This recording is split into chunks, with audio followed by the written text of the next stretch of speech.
Buongiorno a tutti. Allora, oggi la seconda puntata dei video dedicati ai miei obiettivi. Vi parlo di questo obiettivo qui. Fuji XF, quindi parliamo della serie intermedia, 18-135. Questo obiettivo è l'obiettivo che io preferisco quando esco. È un obiettivo molto versatile, è un super zoom, quindi ha un'estensione molto lunga, da 18 mm, quindi equivalente a 27 mm, a 135, quindi parliamo di 200, quindi è come se fosse un 27-200. Questo mi consente di inquadrare una varietà di soggetti vicini e lontani senza la necessità di dover cambiare obiettivo, e questo si traduce sicuramente in un vantaggio sia dal punto di vista pratico, perché non devo stare lì a cambiare, ricambiare, eccetera, di peso, perché chiaramente tutto ciò che mi porto sul campo sta nello zaino e quindi viene trasportato a spalla, e quindi è molto comodo. Questo obiettivo è tropicalizzato, quindi accoppiato a una macchina fotografica tropicalizzata rende un sistema resistente alle intemperie, quindi umidità, freddo, pioggia, polvere.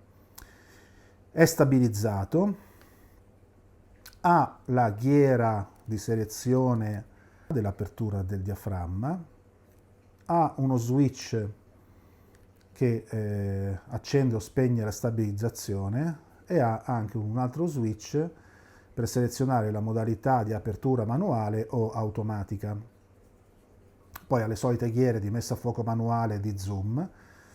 Anche questo obiettivo non ha uno zoom interno, quindi si estende quando si zooma.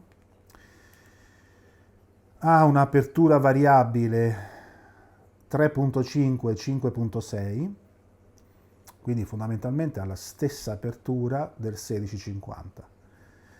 È un obiettivo che non è il più definito della linea Fuji, però facendo una valutazione globale, dal mio punto di vista, è uno degli obiettivi migliori che Fuji abbia mai fatto. Peraltro è anche uno dei più vecchi, perché se non mi ricordo male è uscito nel 2014.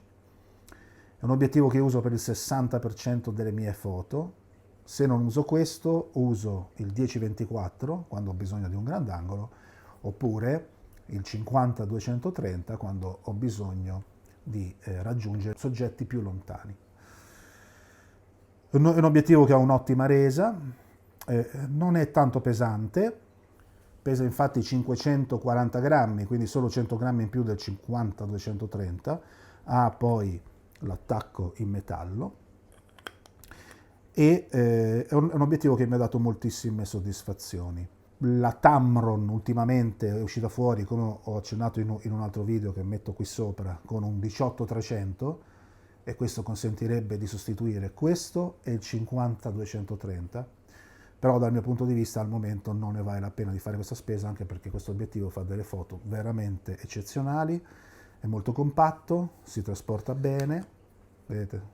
Chiaro che se accoppiato con la XT20 è molto sbilanciato, sbilancia il sistema troppo. Abbinato alla XH1, che è la fotocamera che uso di solito, è un obiettivo, diciamo così, tra virgolette, che è la morte sua. Quindi a seguire ci saranno alcuni esempi di fotografie scattate con questo obiettivo. Se vi è piaciuto questo video, molto breve, mettete un mi piace. Se vi piace quello che faccio in generale, iscrivetevi al canale e vi do appuntamento alla prossima volta. Buona giornata.